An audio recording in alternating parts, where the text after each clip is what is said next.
ఇది రెండో దఫా బాయిల్ దగ్గరికి రావడం.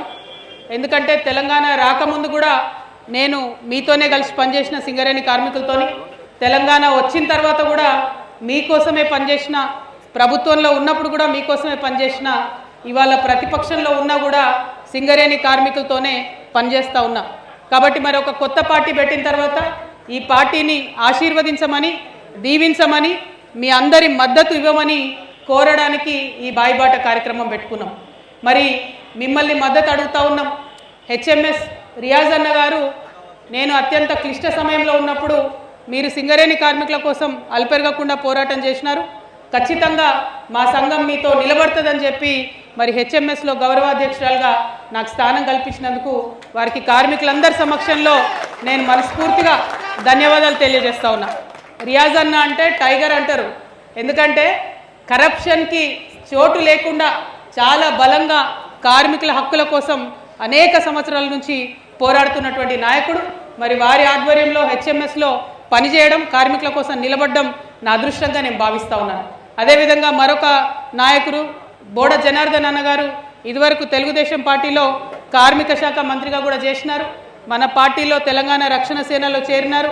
వారి యొక్క ఎక్స్పీరియన్స్ కూడా కార్మికుల కోసం వాడుకుంటాం. మరి వారు కూడా ఇవాళ వచ్చినారు. స్థానికంగా ఉన్న మా ఆంజనేయులు అన్న కావచ్చు, మా శ్రీలత మేడం కావచ్చు, అట్లనే మన ఆసిఫ్ గారు కావచ్చు, ఈ మా ఇంట్లో ఉన్నటువంటి హెచ్ఎంఎస్ నాయకులు కావచ్చు, మన కృష్ణప్రసాద్ సార్ కావచ్చు, అందరికీ కూడా హృదయపూర్వకంగా నమస్కారం. మరి హెచ్ఎంఎస్లో ఉన్న ఏకైక మహిళా నాయకురాలు శ్రీలత రెడ్డి గారికి కూడా నమస్కారం తెలియజేస్తూ, మరి వాళ్ళ ఇంత సమయం మీ దగ్గర తీసుకొని రావడానికి ఒకటే ఒక కారణం. తెలంగాణ వచ్చిందంటే సింగరేణి దయ వల్ల వచ్చింది, సింగరేణి కార్మికుల యొక్క ధైర్యం వల్ల వచ్చింది, సింగరేణి కార్మికుల యొక్క త్యాగాల వల్ల వచ్చింది.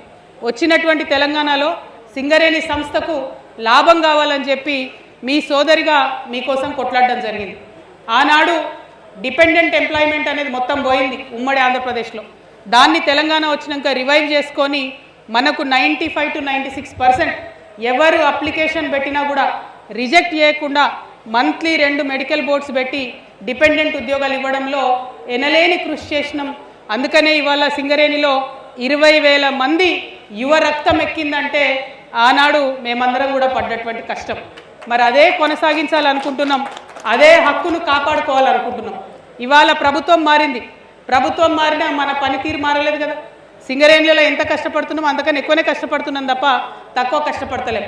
మరి కార్మికుల హక్కులు ఎందుకు తీసేయాలి? ఆ అధికారం ఎవరిచ్చిండ్రు? ఇవాళ కాంగ్రెస్ ప్రభుత్వాన్ని మేము ఒకటే కోరుతా ఉన్నాం, ఏదైతే డిపెండెంట్ ఎంప్లాయ్మెంట్ సింగరేణి కార్మికుల యొక్క హక్కుగా ఉందో దాన్ని కొనసాగించండి. ప్రతిసారి ఎవరో ధర్నా చేస్తే మెడికల్ బోర్డు పెడతాం, ఇంకెవరో ముట్టడి చేస్తామంటే మెడికల్ బోర్డు పెడతాం, అట్లా కాదు. ఒక పాలసీ ఉండాలి. మంత్లీ ఒకసారి మెడికల్ బోర్డు ఉండాల్సిందే. ఇప్పుడేమో పెండింగ్స్ ఎక్కువ ఉన్నాయి కాబట్టి మంత్లీ 2 సార్లు పెట్టి మీరు క్లియర్ చేయండి పెండింగ్ ఉన్నటువంటి. ఆ తర్వాత మంత్లీ ఒకసారి పెట్టుకొని రెగ్యులర్గా ఎవరు పెట్టుకున్నా సరే వాళ్ళని అన్ఫిట్ చేయాలి. వాళ్ళు కోరుకున్న వారికి, అది కొడుక, బిడ్డనా, అల్లుడా, దోస్తు కొడుక, మాకు అవసరం లేదు, అంత ఓపెన్ పాలసీ ఉండాలి. సింగరేణి కార్మికులకు చాయిస్ ఉండాలి అని మేమందరం కూడా కొట్లాడినాం. ఆనాడు కేసులలో పడకుండా సుప్రీంకోర్టు దాకా పోయి చాలామంది అడ్డుకునే ప్రయత్నం చేస్తే కూడా కాపాడుకొని ఆ హక్కును కాపాడినాం. మరి ఇవాళ కాంగ్రెస్ ప్రభుత్వం 30 నెలలలో ఒకసారి పెట్టింది మెడికల్ బోర్డు. అది కూడా అవినీతిమయం, మీకు తెలుసు. 54 మంది అప్లై చేసుకుంటే 4కి మాత్రమే వచ్చింది. మేము ఇవాళ డిమాండ్ చేస్తూ ఉన్నాం.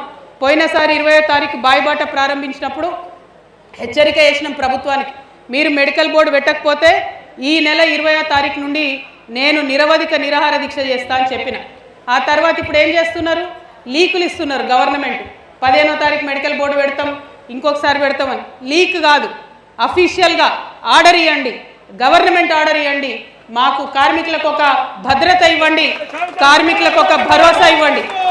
మీరు అట్లా భరోసా ఇవ్వకపోతే ఏదైతే 20వ తారీఖు నుండి నిరవధిక నిరాహార దీక్ష చేస్తామన్నామో అది ఖచ్చితంగా చేస్తాం. ఎందుకంటే సింగరేణిలో ఇవాళ 40,000 మంది కార్మికులు ఉన్నారు. రేపటి నాడు మనకు గుండె పెద్దదైతే 1,00,000 మందికి కూడా ఉద్యోగాలు ఇచ్చేంత పెద్ద సంస్థ ఇది. కొట్లాడాలి మనం, మన మైండ్స్ మనకు కావాలని కొట్లాడాలి. మొన్నటి నుంచి బాయిబాటలో తిరిగినప్పుడు డిమాండ్ చేసినాం కేంద్ర ప్రభుత్వాన్ని, 17 గనులు తెలంగాణవి మా నిజాం రాజు మనకు సింగరేణికి రాసిచ్చినాయి, మీరు గుంజుకున్నారు అక్రమంగా, అవి ఇయ్యమని కొట్లాడితే నిన్న కిషన్ రెడ్డి గారు కేంద్ర మంత్రి ఒక్క మైన్ అప్పచెప్పిండు మనకు, తాడిచెర్ల 2. అది అప్పచెప్పైనా గొప్పలు చెప్పుకుంటాడు మేము ఇచ్చినామని. ఇయలే సార్ నువ్వు భయపడి ఒక్కటి మొదలుపెట్టినావు, ఒక్క అడుగు ముందుకేసినావు, ప్రయాణం ఇంకా చాలా ఉంది, ఇంకా 16 మైళ్ళు ఇచ్చేది ఉంది, అవి ఇచ్చేంత వరకు కూడా కిషన్ రెడ్డి గారు వెంటబడతాం, ఆ 16 మైళ్ళు కూడా సింగరేణికి తెచ్చుకుంటాం, తద్వారా ఈ సంస్థను కూడా కాపాడుకుంటాం. ఇవాళ బయ్యారం కూడా పోతున్నాం ఈడికెళ్ళి, ఆ బయ్యారం ఉక్కు ఫ్యాక్టరీ కూడా సింగరేణి ఆధ్వర్యంలో నడవాలని చెప్పి మేము డిమాండ్ చేస్తూ ఉన్నాం. ఎందుకోసమంటే సింగరేణి సంస్థ బలంగా ఉంటేనే తెలంగాణలో ఉద్యోగాలు ఎక్కువ వస్తాయి. దేవుడి దయ వల్ల మీ సోదరిగా తెలంగాణ రక్షణ సేన కూడా అధికారంలోకి వస్తుంది. వచ్చిన తర్వాత ఈ రాష్ట్రంలో ఇసుక కూడా సింగరేణిది ఇవ్వాలి. ఎందుకంటే ఎక్స్పర్ట్స్ ఉన్నారు, ఎక్స్పర్టీస్ ఉన్నది, డబ్బు సింగరేణికి రావాలి. మీకు అందరికీ కూడా కార్మికులకు సేఫ్టీ ఉండాలి. జాబ్ ఎప్పుడు పోతుందా అన్నట్టు కాదు, కొత్త మైన్ వస్తుందా రాదా అన్నట్టు కాదు, మాకు పనిముట్లు ఉంటాయా లేదా అన్నట్టు ఉండొద్దు. ఇవాళ బూట్లు ఎట్లున్నాయి మీరు చూస్తున్నారు, 6 నెలలు కూడా ఉంటలేవు బూట్లు, గ్లౌజులు అయితే నెల కూడా వస్తలేవు. మీకు ఆ సంగతి తెలుసు, అధికారులకు కూడా ఆ సంగతి తెలుసు, కానీ నిర్లక్ష్యం. ఎందుకంటే ఇది బ్రిటిష్ సిస్టమ్, అధికారులు చెప్పినట్టు మనం వినాలి. నేను ఇవాళ అధికారులందరికీ ఒకటే విజ్ఞప్తి చేస్తూ ఉన్నా, మీరు కూడా సింగరేణి అమ్మ పెడుతున్న బువ్వ తింటున్న వాళ్ళే, మా కార్మికులు కూడా సింగరేణి పెడుతున్న బువ్వ తింటున్న వాళ్ళే. మీరేదో గొప్ప కాదు, వాళ్ళేమో తక్కువ కాదు. ఇవాళ మీరు కూడా మీ పిఆర్పి కావాలని చెప్పి ధర్నా దీక్ష చేస్తే హెచ్ఎంఎస్ మద్దతు ఇచ్చింది, ఆఫీసర్ల పిఆర్పి కూడా ఇవ్వాలని చెప్పింది.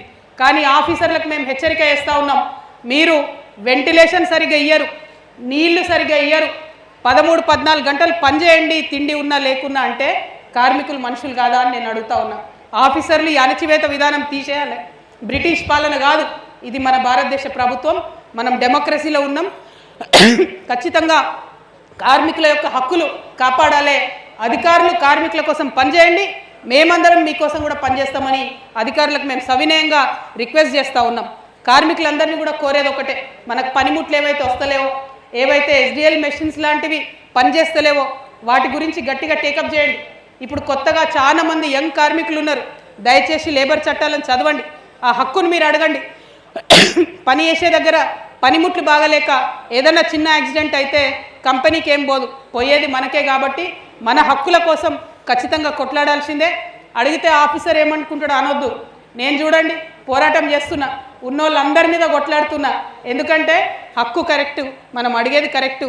న్యాయం పక్షాన ఉన్నప్పుడు, ధర్మం పక్షాన ఉన్నప్పుడు ఎదురుగున్నది ఆఫీసర్ అయినా, యాజమాన్యమైనా, పొలిటీషియన్ అయినా మనకు సంబంధం లేదు, కొట్లాడాల్సిందే. కొట్లాడితేనే హక్కులు వస్తాయి. హెచ్ఎంఎస్ రియాజ్ అన్న కూడా మొదటి నుంచి ఫైటింగ్ చేస్తూనే ఉంటాడు. హెచ్ఎంఎస్ కండువా మీకు అండగా ఉంటుంది. కార్మికులందరినీ నేను రిక్వెస్ట్ చేసేది ఒకటే, మీ హక్కులు కాపాడుకోవడానికి కదిలి రండి. ఇలా కేంద్ర ప్రభుత్వం 25 లేబర్ చట్టాలను కుదించి 4 లేబర్ చట్టాలను తీసుకొచ్చింది. నేను కాంగ్రెస్ ప్రభుత్వాన్ని, ఇక్కడ స్థానిక ఎమ్మెల్యే కూనంనేని సాంబశివరావు గారిని డిమాండ్ చేస్తున్నా, మీరు ఇలా కాంగ్రెస్ ప్రభుత్వంతో కలిసి అధికారంలో ఉన్నారు, మరి మీరు అసెంబ్లీలో ఒక రెజల్యూషన్ పాస్ చేయించండి. ఏమని, మేము తెలంగాణ రాష్ట్రంలో ఈ 4 లేబర్ కోడ్లు అమలు చేయమని కూనంనేని సాంబశివరావు గారు రేవంత్ రెడ్డి గారికి చెప్పి ఆ రెజల్యూషన్ పాస్ చేయించాలి. అప్పుడే మీరు సింగరేణి కార్మికుల పక్షాన ఉన్నట్టు మేము నమ్ముతాం. లేకపోతే మీరు సింగరేణి కార్మికుల దగ్గరికి వచ్చి కళ్ళబొల్లి మాటలు చెప్తే నమ్మడానికి కార్మికులు ఎవరు ముందులాగా చదువురాని వాళ్ళు కాదు, విషయం తెలియని వాళ్ళు కాదు. ఇవాళున్న సోషల్ మీడియా రెవల్యూషన్లో ప్రతి ఒక్క విషయం అందరికీ తెలుసు. మోసం చేయకండి దయచేసి. మీరు ఎర్రజెండా కప్పుకొని కార్మికులకు వ్యతిరేకంగా పనిచేస్తూ ఉంది